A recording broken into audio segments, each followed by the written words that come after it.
जान रे तक क्यों हो गए तू मन लिपाई पोताई घलो नहीं कर सकत हो, तू मन घर के आड़ काट नहीं करो सब हमरे मन के प्राणा ले लेथो।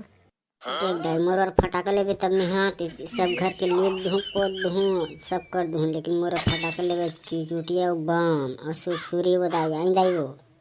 मेरे बेटा तो बस सुरसुरी बम चिकमिकी फिकमिकी सब फटाका ले दूँ, लेकिन घर के सब लिपाई पोताई कर सब घर के लोग लेकर मन लिपाई पोताई कर दिवाली त्योहार मनाऊ। दिवाली त्योहार कार मनाते हो तो हमन तो जानबे नहीं करन ज्यादा, हम तो नाने चल हमें समझ नहीं आए।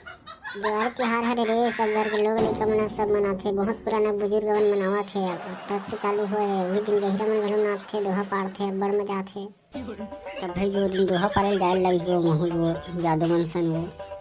कैसे दोहा पाड़ते बताते एक कन महल पहले लिपे के हतरा पहले लिप तेरा बाद दोहर पारत रहे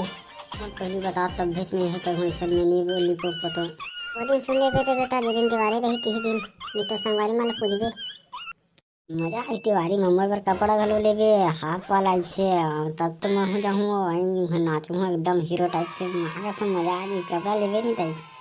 पहले तो हाँ लिपाई पुताई कर ओकर बाद तो कपड़ा का फटाका सब ले वाली।